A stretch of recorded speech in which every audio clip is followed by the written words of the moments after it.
ছিল।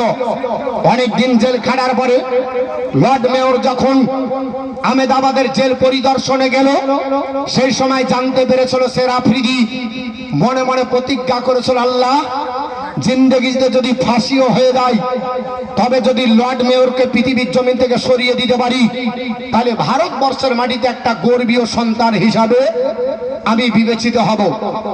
বিবির দিকে তাকালেন না, বাচ্চার দিকে তাকালেন না, ঘরের দিকে তাকালেন না, জাবিনের দিকে তাকালেন না, সংসারের দিকে তাকালেন না, মায়ের দিকে তাকান না, সন্তানের দিকে তাকান না, পৃথিবীর কোন মায়ের দিকে তিনি তাকিয়েছিলেন না।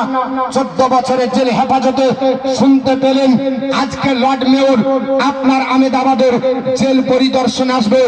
তিনি জেলিতে আপনার জেলের বন্দীদের সঙ্গে পরামর্শ করলেন, এ জেলের বন্দীরা আমাকে একটু সুযোগ দিবে, যদি আমি ছুরি পাই আমার আপনার ফাঁসি হবে, ওটা আমি নির্দ্বিধায় আল্লাহর কাছে বলবো, আল্লাহ ভারতবর্ষের মাটিতে আমি ভারতকে ভালোবাসার কারণে যদি লর্ড মেয়রকে একটাও যদি ছুরি মেরে পৃথিবীর জমিন থেকে বিদায় নিতে পারি, তাহলে ভারতে একজন গর্বীয় সন্তান হব। তাই তিনি করেছিলেন আপনার জেল পরিদর্শনের জন্য লর্ড মেয়র গেল আহমেদাবাদে। ঠিক যখন দিনের বেলায় লর্ড মেয়র ঢুকলো, সুযোগ বুঝে আপনার বলা আছে রান্নাঘর থেকে ছুরি নিয়ে বন্ধুদের সঙ্গে পরামর্শ করলো। আপনার সূর্য অস্তমিত গেল, সন্ধ্যার সময় লর্ড মেয়র আপনার সূর্য অস্তমিত যাচ্ছে, সূর্য ডুবে যাচ্ছে, এই আপনার দৃশ্য দেখছিল।